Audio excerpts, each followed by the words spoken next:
Conscious Living. I'm Wendy Garrett. Thank you for tuning in. I appreciate your time. There are so many things going on right now in our world, all across the board, that it's hard to narrow the focus. However, when you are absolutely crazy curious about things that involve consciousness and our own abilities to expand our awareness, telepathy, the whole nine yards. When you are curious about something, everything else fades into the background.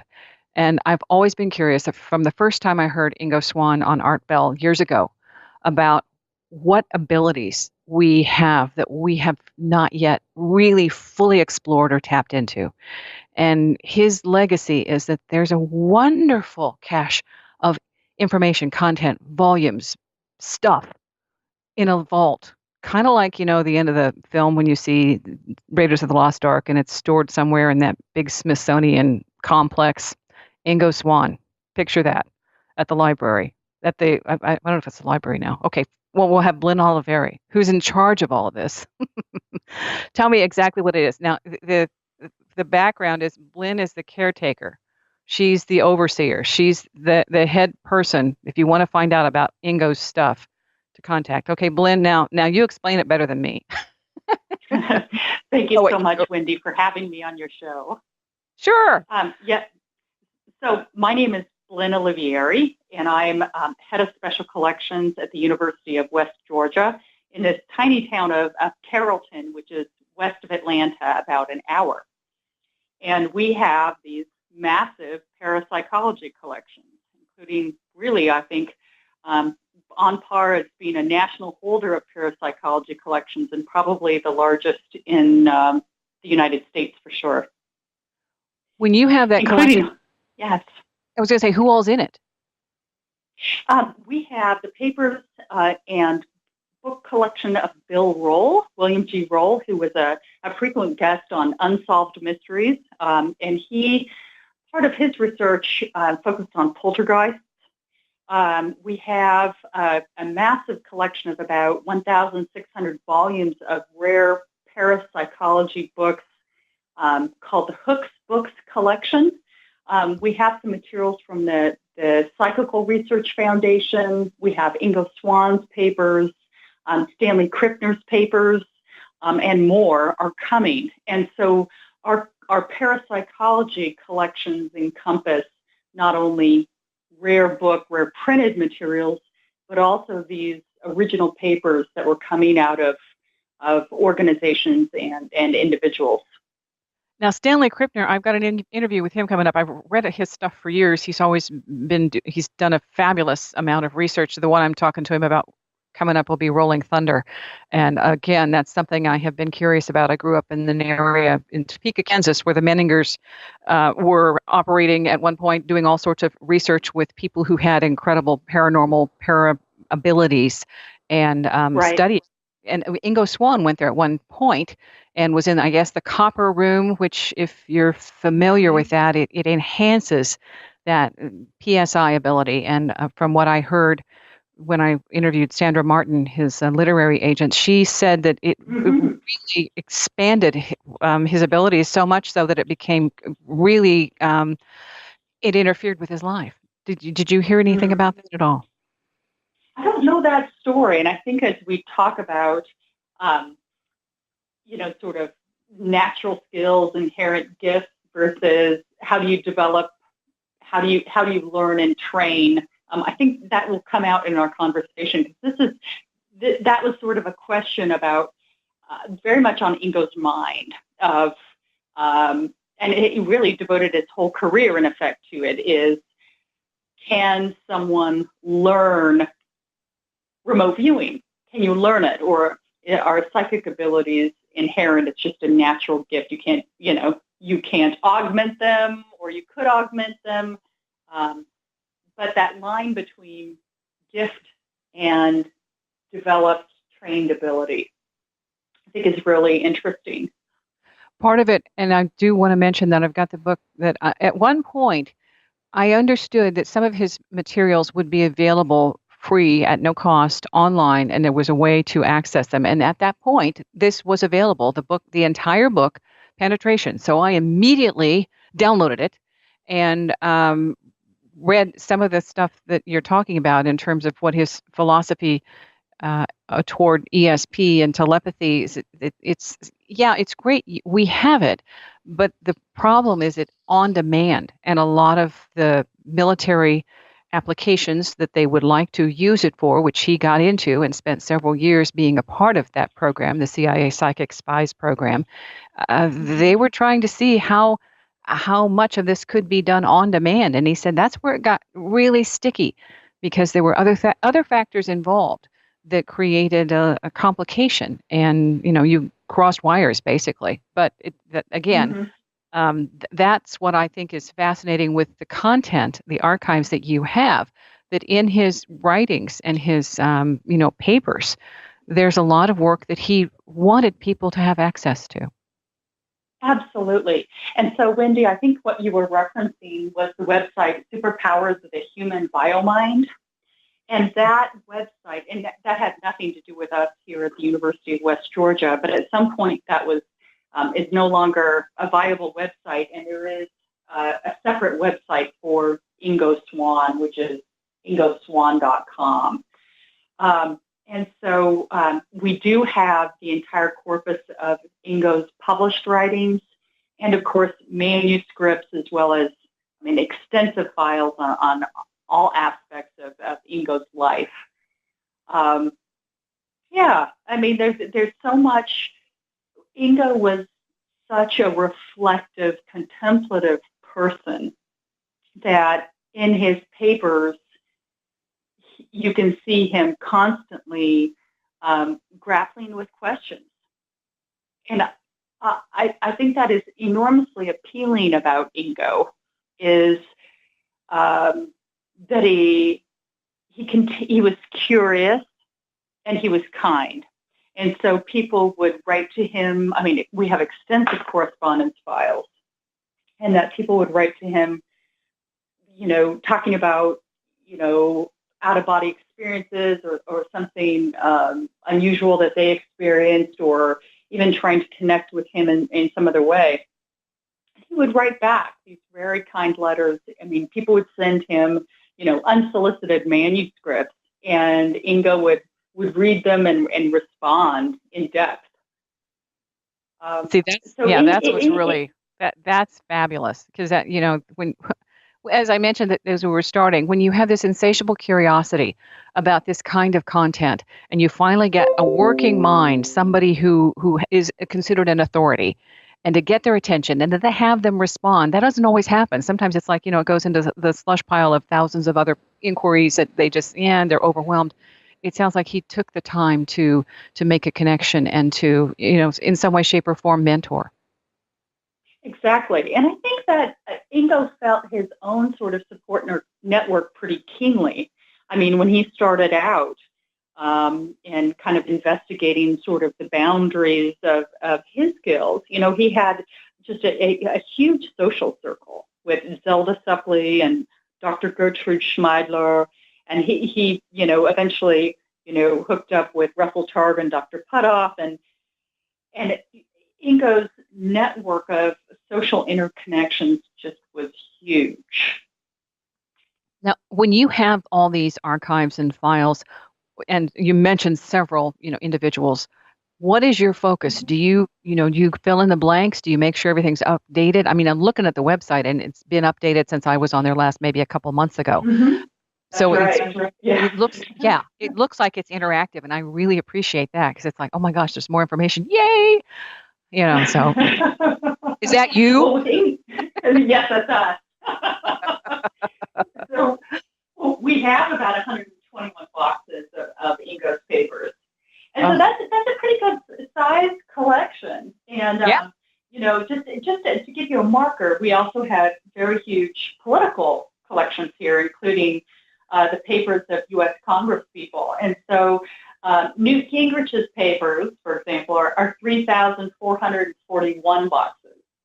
Oh, my. Okay, well, that kind of separates the politician from the psychic, okay? Oh, yeah, there's a lot of language there. Yeah, so 141 boxes, though, is still sizable, not compared to U.S. congressional collections, but In the world of special collections and archives, it's a good size.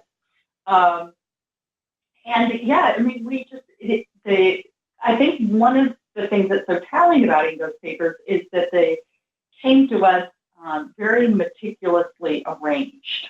And I visited Ingo's home on the Bowery after he passed on, and I saw some of the materials were in situ. Some had already been boxed up and put in a storage in preparation for being sent down here. But Ingo was a meticulous records keeper. And that, I mean, if all your listeners out there, Wendy, would be so meticulous, we could really build quite a powerhouse of documentation of American life. And so Ingo was very deliberate. I mean, he had all of these files that he collected and augmented in the process of publishing the book Cosmic Art. He had enormous files dating to his time at SRI, at Stanford Research Institute. Files, he did all of his training binders from his students and from himself, alphabetical correspondence files, chronological files, manuscript drafts, research files, which include topical files. So it's quite extensive. Again, if you're listening, we're talking with Blynne Olivieri, and she is basically in charge, the head of special collections at Ingram Library, and this is at the University of West Georgia. So not just Ingo stuff, but a lot of other fantastic paranormal research. And there's, if we visit, is this open to the public? We could just go in and pick our favorite room and camp. Special collections is a little different because we hold incredibly rare, scarce, and valuable materials. And so our process is a little different in that we usually make appointments with researchers. They come in. Researchers are often here, especially for we've had a lot of academic scholars using Ingo's papers, and as well as other collections. And researchers come in, and they're here for 3 to 5 days. And so they're requesting boxes, and we're serving them up in our reading room. So you can't check them out. You can't go back. I'm happy to show people the storage area where we store our materials because that's an interesting environment. But we actually have quite a red carpet approach to people. We really care and nurture our researchers while they're here. Yeah, and I'm betting they have to wash their hands frequently. Okay, no fingerprints. No, right. Deteriorate the stuff. Quit it. No, don't breathe. But no white gloves. That's a total lie. Okay. Except for unsleeved photographs. Now, so are they allowed to take pictures? Yes, they are. Absolutely. And really, a lot of people choose to bring in like their cell phones or some, smaller device to take digital images, kind of in lieu of what we used to supply our photocopies. I was just thinking the shoe cam. Okay, here's the psychic shoe cam. We'll put that, the little right. James. Okay, there. Okay, got it. Quick. There's so much going on with this that if you're listening, I wanted to just give a little background because the content on this website is there's a lot of depth to it. One of the books that he has, Purple Fables, the Quartet, there's a quote that says, the sayer of tales says, I can't stay. There are places to go and things to see. But your own mind's eyes can see their own tales if you let them, and see more than tales if you let them also, from the Purple Fables. And it's basically saying there's so much here within our own consciousness that we have yet to really, really access and become familiar with, that this is a life's work. And he has done this by giving people basically breadcrumbs. The book I talk about, Penetration, is on the site. Also Reality Boxes, Secrets of Power, The Great Apparitions of Mary. He evolved as he was working through this process and trying to get a grip on what it was he had access to. And as a student, a researcher, somebody who's curious, we have access to this wonderful gift that he's left behind. And I don't know, for you as a caretaker, you have a very special job. But for me, as somebody who is an explorer, an experiencer, this is a treasure trove. Absolutely. And I think people who come in to use Ingo's papers, I mean, they feel it. There's a couple of things I want to address. Everything you say, Wendy, I could speak volumes to. But one of the important things about using special collections and using papers like Ingo Swann's papers is that you are entering into a dimensional dialogue. So when you're using archival collections like Ingo's papers, you become part of that conversation through time and space. And as you are processing this information and sharing information about it with your friends and colleagues, or writing about it in some informal or formal way, you become part of that discourse. And that is so critically important.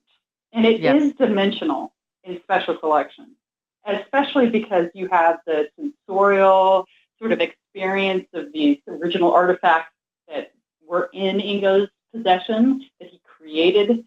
And there's just a wonderful dialogue that can happen.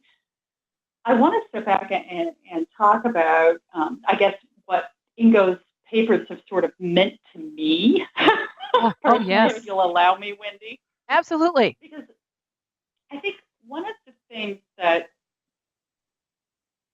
Ingo really touched on, as you mentioned in that quote from Purple Fables, is sort of what are our human limitations and what are the potentialities of humans. And Ingo was, of course, exploring these boundaries of, psychokinesis, of, affecting change, on static objects, and in remote viewing, and his planetary explorations. And, humans, I think, have a much greater capacity than is explored during the lifetime. I mean, scientific reports indicate, that we're only using a small, proportion of our overall brain capacity. Mm-hmm. And Ingo really has inspired me to dare to do more and to be a bigger person and to do more. I mean, and I think what is impressive about Ingo is he lived it.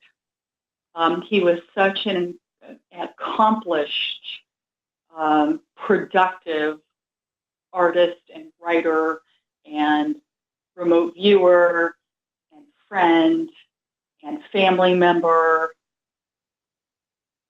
He lived it. He did it. He did it all.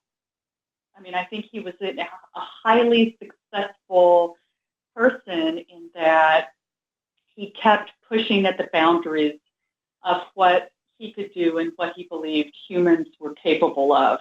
And so he ended up living really as a fully realized person.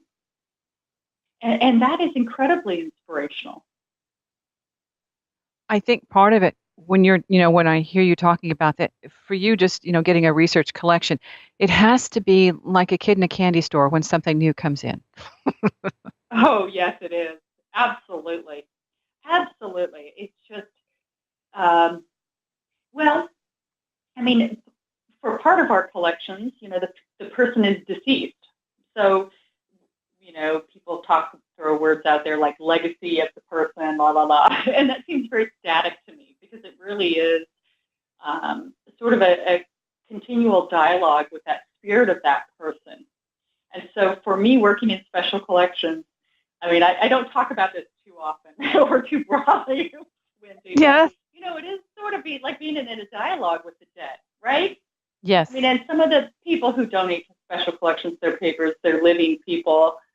But it's really a unique opportunity. And there's a lot in our world that changes, but there's a lot about human nature and about society that is fairly constant. And I think there's so much to be learned. There's so much to be learned. Some of the stuff that came with Ingo Swann, and when you're talking about, for me, I do have impressions and I do connect sometimes with ghosts and that kind of stuff. So this isn't a foreign element. It's just that when it first starts happening, it takes a little while to sort things out and figure out where the impressions are coming from. And you do have people there no longer in the corporeal form looking over your shoulder going, oh my gosh, what did you do with those boxes? This is the one I wanted on top, or this shouldn't be out in the public. They're not ready for this yet. Mm-hmm. You've got a crew there looking over your shoulder, hoping that that for the most part that their best interests have left something of value and of use. And with Ingo's stuff, when you look at the things that he did with his psychic abilities and being able to remote view other planets, the moon, and say things about Jupiter that we weren't able to scientifically validate till 10 years later. And during the time he's going, oh, am I just nuts? Was I off base? Questioning his own abilities during that time and feeling, a little insecure. And then when it gets validated, it's like slam dunk. I did something. This is somebody who was an active, and he had high expectations. He held himself to higher standards. He didn't want to, make any assessment that couldn't be corroborated in some fashion, because he was doing it for science Mm-hmm. too. Not Mm-hmm. just for. Yes. So that's what his papers show. Right, exactly. And we're coming up to Earth Day and becoming marches for science that are coming up this weekend. I don't know if there's one in St. Louis. I'm going to be participating in one in Atlanta. I think you're very justifiable and correct in bringing up science as a really important component of Ingo's oeuvre. And of course, he was working at Stanford Research Institute, sort of cheek to jowl with the development of the internet, right? Yeah. And his planetary explorations, having that sort of scientific application, as well as military applications and some cases in missing persons. So there very much is a science component to it, and how do we define science, right? And how is science used in society? I think are really important questions to ask. Well, and part of this, though, is that we're still learning. This is a work in progress in the ways that we try to, attribute this to some kind of a scientific equation, and that they can't. Mm-hmm. We're still trying to define consciousness. It's difficult to figure out the math or some kind of a template to make this transition from what we cannot describe to something that is completely finite, and there's dot the i's and cross the t's. We are still facing, I think, a huge chasm in that area that will resolve, but we're not there yet. Exactly.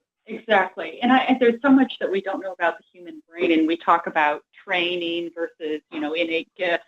In people who experience out of body experiences very young, like Ingo did, or other people do, and even synesthesia. These sort of phenomenon, happening in the brain. Do only certain people experience them because they have something different in their brain, or what can be trained and learned? And it's such an interesting question. And so about a year and a half ago, I had a bad elbow, and my fingers in my left arm were numb. And during surgery, they discovered that I have an extra auxiliary muscle in my around my elbow, that like in cadaver studies, like 0.5% of human population has these muscles, right? And that was sort of an interesting thought. I immediately thought of Ingo. It's like, okay, so I have this bizarre muscle that are found in toads. I mean, what is lingering? What remains in our human body that we don't know about, that some people have and some people don't, and then you wonder about evolution, and maybe it's not that growing up from sort of that primordial soup into our very evolved human state, but maybe it's something different. Maybe it's not. Maybe evolution is sort of that peak attainment is not the apotheosis of humankind in our current form. I mean, that's baloney, right? Because we're constantly evolving. And so how are we developing other aspects of ourselves? We're going to take a quick break. Blynne, hold on. We're going to come back. We'll talk about that evolution thing. All right? So don't go away. If you're listening, we're evolving in the middle of that. Conscious living. Here.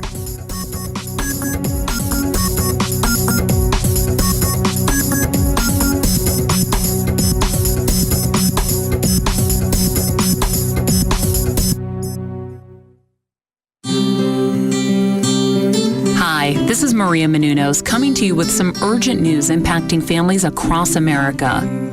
Studies reveal that 1 in 5 children in America are struggling with hunger. That's nearly 16 million children who may not know where they're getting their next meal or if it's even coming at all. These kids need help, and they need it now.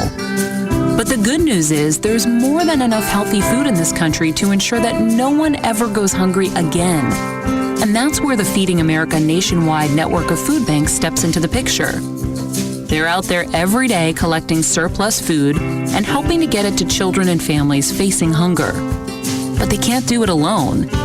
Find out how you can help support Feeding America and your local food bank at feedingamerica.org. Together, we can solve hunger. Together, we're Feeding America. Brought to you by Feeding America and the Ad Council. If a disaster struck right now, what would you and your family do first? Would you stay where you are or leave? What if you and your family were separated? Would your kids know what to do? How would you get in touch with them if your cell phone isn't working or the subways aren't running? Don't wait until a disaster strikes to figure it out. It's your responsibility to make a plan for you and your family ahead of time. To learn how, take our readiness challenge at nyc.gov/readynewyork or call 311 for information. In this online tool, you'll be faced with real-life challenges, forcing you to make quick decisions at every turn to teach you the importance of being prepared for a disaster. Without a plan, it's like you're putting your family in a disaster. Visit nyc.gov/readynewyork or call 311 for information. A public service announcement brought to you by the New York City Office of Emergency Management and the Ad Council. Today in school, I learned a lot. In chemistry, I learned that no one likes me. In biology, I learned that I'm fat and stupid. In English, I learned that I'm disgusting. And in gym, I learned that I'm pathetic and a joke. The only thing I didn't learn in school today is why no one ever helps. Kids witness bullying every day. They want to help, but they don't know how. Teach them how to stop bullying and be more than a bystander at stopbullying.gov. A message from the Ad Council. So you see, son, good manners are important. Should I go through it again? Yes. Yes, please. Yes, please. Exactly. Always say please, thank you, you're welcome, and excuse me. Sit up straight, hold doors open, don't speak with your mouth full, keep your elbows off the table. Share your things, play nice, and generally treat others the way you'd like to be treated. Got it? Got it. And stop picking your nose. Most parenting is hard to do in just 2 minutes. But 2 minutes twice a day making sure they brush their teeth is easier, and it could help save them from a lifetime of tooth pain. Visit 2min2x.org to find out more. A message from the Partnership for Healthy Mouths, Healthy Lives, and the Ad Council.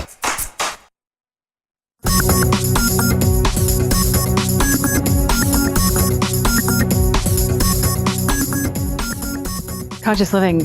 I'm Wendy, my guest, Blynne Olivieri, head of Special Collections, Ingram Library, and she's got all sorts of stuff. Ingo Swann's materials are part of that. This is the University of West Georgia. Ingo Swann is what I'm interested in, but you have other people on, that you have been collecting. This is it's the parapsychology, paranormal wing of this. What's the most fascinating when people come to visit you? What do they ask? And I know you've got the political thing. We're going to avoid that one, all right? It just doesn't have the depth. It doesn't have the potential. It's it's kind of stuck here on planet Earth. The the psi factor takes us out to Jupiter and beyond, and inner depth. So I wanted. That's my See, I'm totally biased. So with the parapsychology, what all in that when people come there, what are they drawn to? I think Ingo Swann, I think, is such a huge figure in the paranormal field that his papers and his book collection are a huge attraction. So Ingo's book collection also came to us, and that includes really about 1,700 scarce parapsychology volumes as well, which joined our other rare and scarce parapsychology collections, both monographs and serials. So we really have quite an outstanding collection of books, dating back from, and some I purchased, but, dating back to 19th century England and France, on the studies of hallucinations and human consciousness and phrenology, all the way up to books about Zen Buddhism, which were considered very fringy at some point. And then also, on zombies, really super scarce, very limited print run paperback books that were printed in the 60s, 70s, and 80s that because of their print production of small print runs, but also the materials that they were printed on and how they were bound, very highly acidic paper, really bad glue binding, have just disintegrated. People just, kind of read them a few times, carried them around, got them back, threw them in the trash because they were no longer, they were not durable objects. Yeah, they're fragile. We have a whole selection of these rare paperbacks. So for your listeners in the audience, Wendy, they might want to rethink their paperback book collection if they have a small print run. We're not talking bantam books necessarily, but small press paperback could be valuable. Okay. Yeah, you wouldn't think about that, about the durability. Okay, so going back to the reason I'm so fascinated and thrilled with the fact that you have the Ingo Swann collection, there's stuff here in the book Penetration that was written in 1998, and he talks about beyond, because at this point he's really done some exploring inner and external, the consciousness and how that manifests here in this physical plane, and he's getting beyond to what planetary intelligence, planetary consciousness, planetary group consciousness, basically, and then the extraterrestrial, or he would call it space intelligence, and saying that as we are working, we're doing some kind of a group think that we aren't even aware of that. And in the book, he actually is able to, he was contemporary because he was quoting and using some of the current people at the time. I'm trying to remember, Eldon Taylor is one of the ones that he's quoting in here, talking about how, and this has to do really with subliminal cueing and giving people messages that they may not be aware of. And the reason I'm working with this one is because it actually fits into the time we're going on right now, where people are getting somehow a subliminal message that makes them do or react in a way that they wouldn't overtly or be consciously aware of, and that's being done more now because of the fact that they know it's really effective. And that's in one of the publications that he's got, talking about those are the things that he discovered as he was working and exploring with these kinds of abilities. What was telepathy? How is something transmitted? And how do we, the problem with doing some of this stuff and reproducing it is that once somebody knows something about either an operation, some kind of an intended outcome, then it basically taints the outcome. You have to be completely and totally uninformed, unaware, and not connected to anybody in the room who has this information. There was so much out there that he realized we aren't really acting as individuals. We are part of a larger thing. And I'm trying to condense this because it takes too much time to explain it, but hopefully it's halfway coherent. And that's what's happening now in a lot of ways with our politics, is that we are acting in a much greater, I think, form than we realize when we each think, I'm doing this all by myself, but we are influenced constantly by the media and by what we read. And like you're saying, when you go and you engage this library, I bring back something of Ingo every time I read something that he has. I learn, I expand, and that is exhilarating in my view, to be able to expand by reading something that somebody has left that doesn't have everything all answered. It leaves open the potential for exploring and for learning and growing, and that's where we come back to evolving. So you've been with this, and you said, you really enjoyed his stuff. How do you see yourself evolving as a result of his work? I think sort of as I mentioned, sort of that using Ingo as an exemplar for self-realization and fulfillment, and there's just really that what speaks most to me, I guess the hugest appeal about Ingo's papers for me is that concept of exploration and discovery. And my whole professional library career and in my personal passions and pursuits in the wilderness, it's really about exploration and discovery and the ethics relating to that as well. There's huge ethical dimension to this. And so Ingo and some of the materials in his papers, Harold Sherman, remote viewing sessions, and definitely some of Ingo's training sessions with his students have actually been to places where I have physically been. And so there's this enormous resonance with me. Yes. I could tell you a story. I don't know if you want me to tell you a story about that. Yeah, I'll give you a story. So in Ingo's papers, in some of his files on Harold Sherman, and Harold Sherman was, I don't know if your listeners are familiar with him, was a remote viewer who's based in the Midwest. And he was a practitioner. He wrote books. We have all of Harold Sherman's books as part of Ingo Swann's book collection. And in Ingo's papers, there's multiple files relating to Harold Sherman because they did many remote viewing sessions together, including the Jupiter remote viewing session in 1973 and Mercury in 1974 and Mars in 1975, etc., and Mars in 76 as well, and onwards.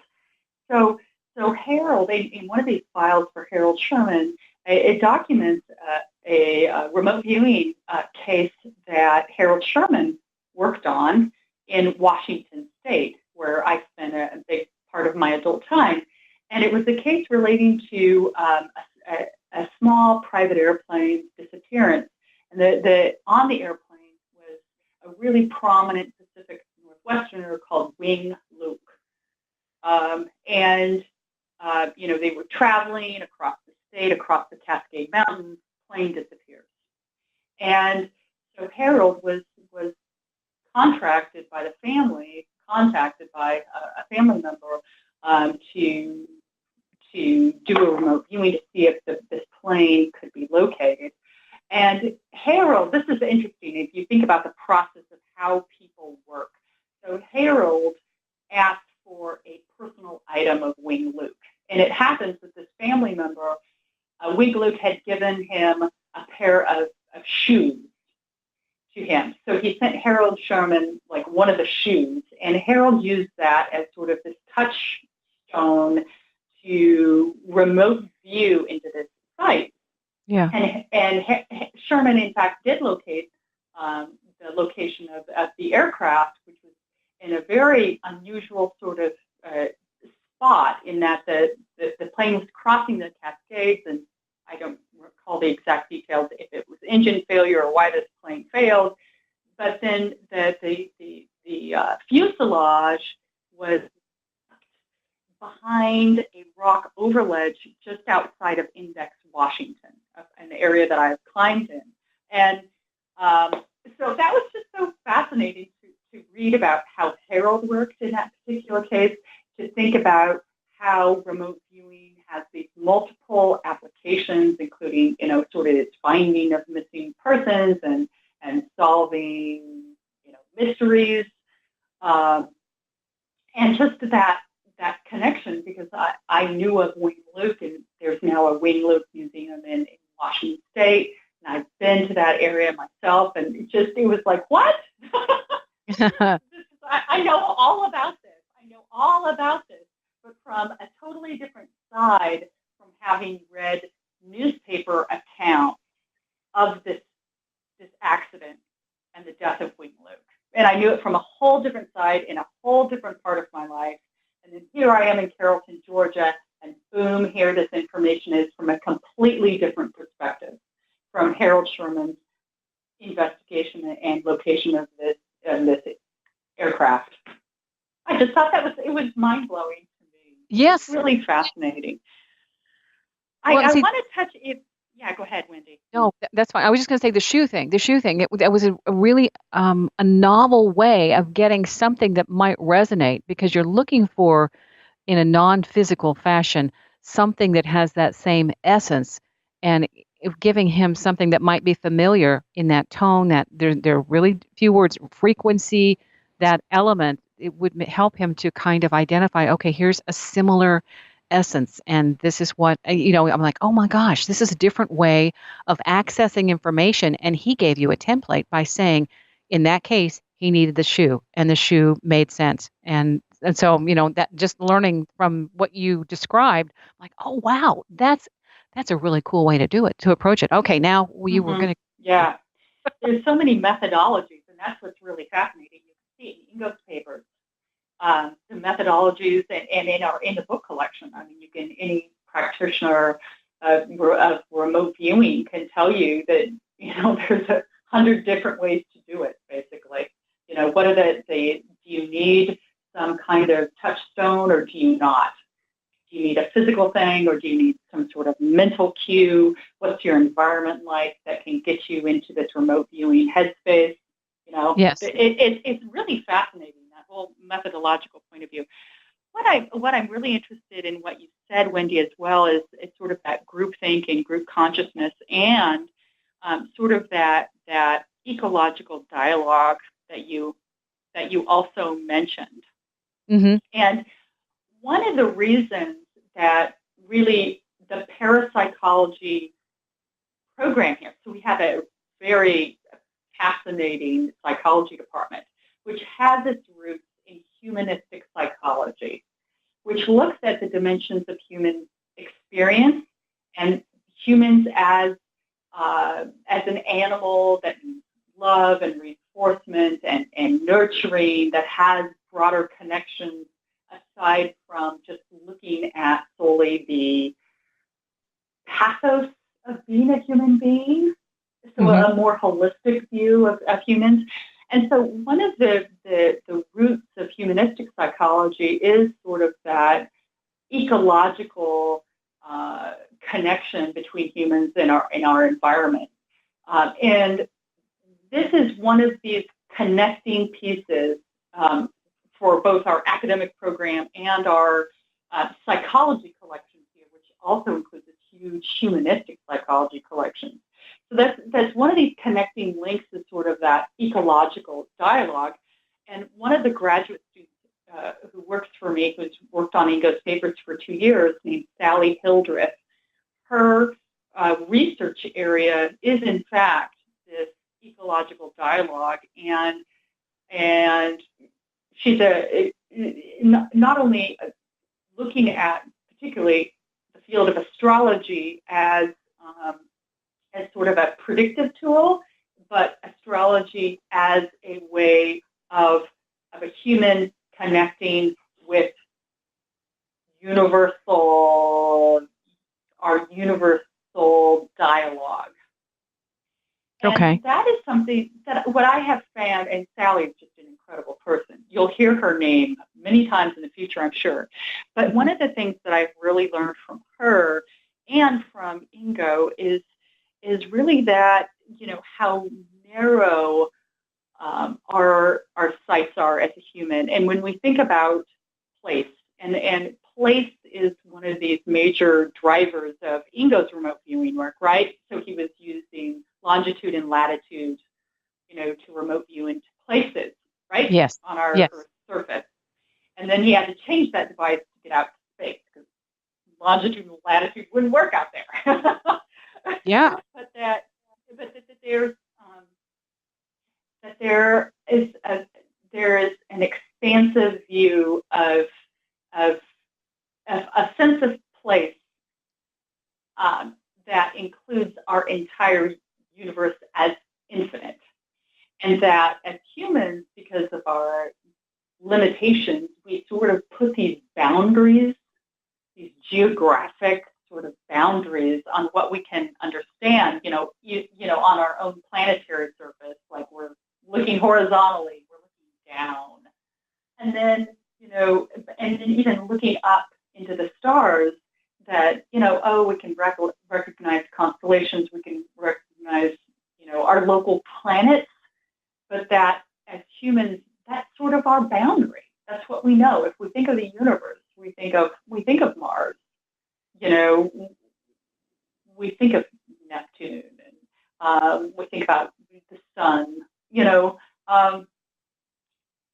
and so that we have potentially a much greater capacity to comprehend more about place and a human, as us as humans, our sense of place. I think that when Ingo gets into this, he goes into the consciousness aspect where he's not limited by the form.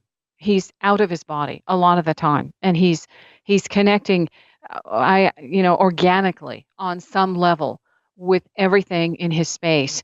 And so that's why I learned so much from reading some of his stuff and his perspectives. And there's some other stuff I picked up along the way. Ted Owens, who was called a PK man, and he also had the same sense of this Space Brothers. There's another extraterrestrial.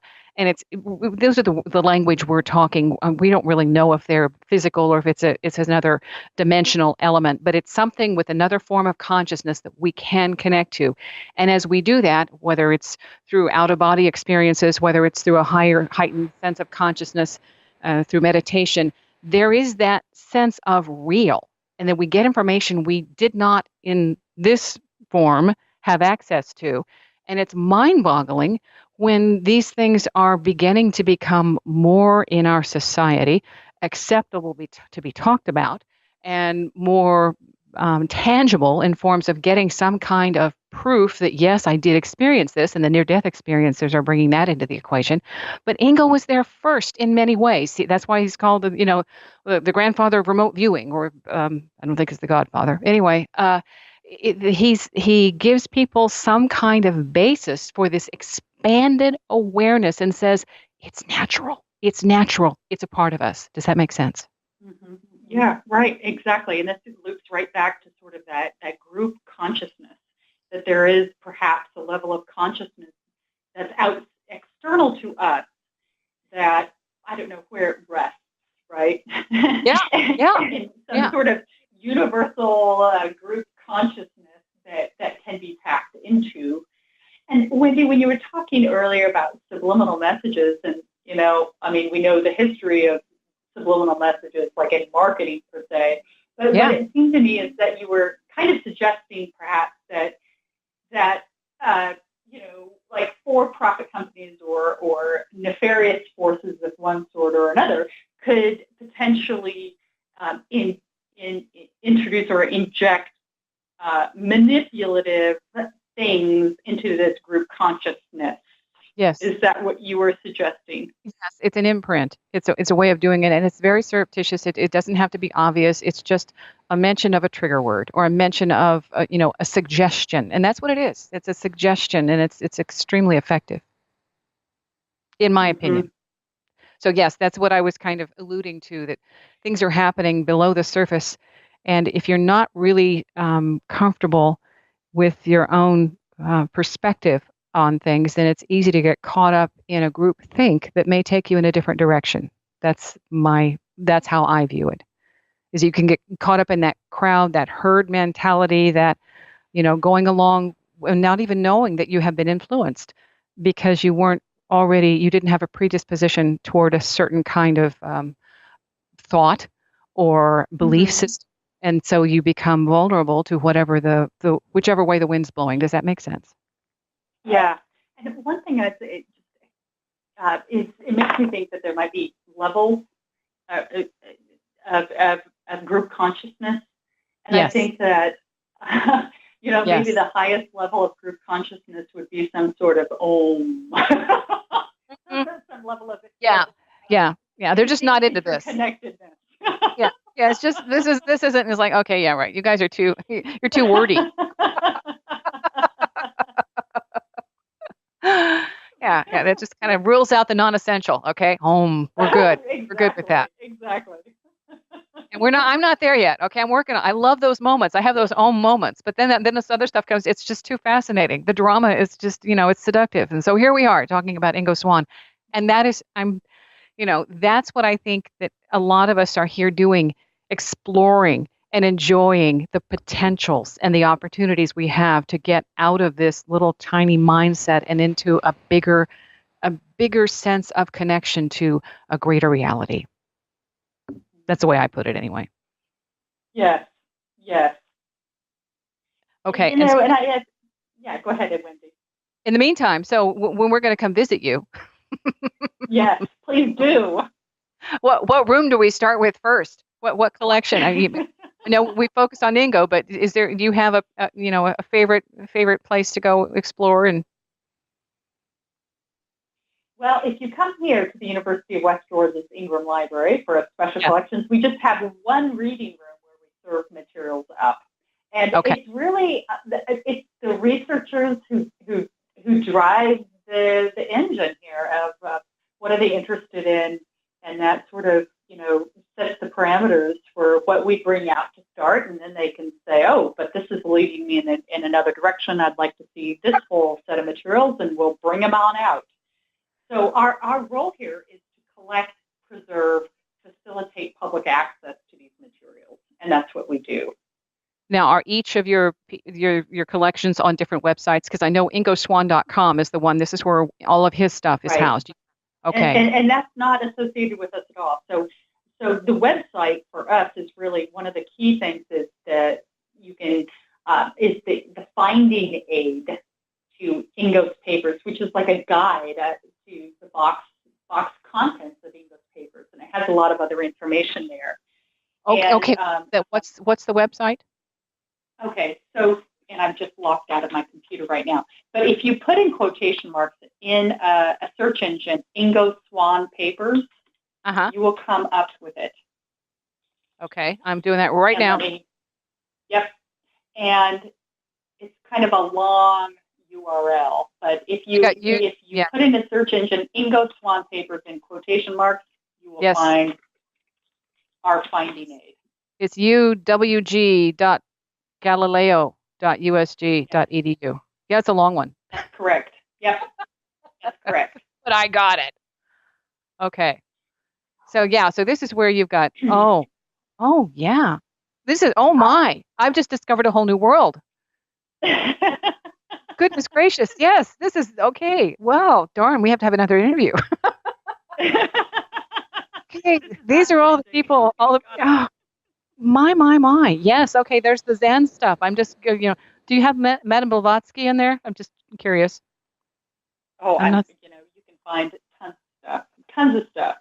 We've had people come in because Ingo held the papers of a person named Dr. Raymond Piper, And Dr. Raymond Piper corresponded with Carl Jung. So there's Jung correspondence in here. So we just had a researcher today, and several over the past week, in fact, come in to read correspondence from Carl Jung. So Wow. there's amazing, amazing things. And Ingo's papers and in our other collections. Okay. Well, all right. Yeah. So if you're listening and you heard that, do the search. I'll post it on my website too, on the Wendy's Coffee House. And we got to go. I've got to let you go. Blynne, I really appreciate your time. And if somebody's interested, they do need to call and make an appointment if they're going to go in person to set that up. But for the most part, if you get on this website, then you're going to find tons of information to keep you curious. Thank you for your time. Oh, it's my pleasure, Wendy. Thanks for having me on the show.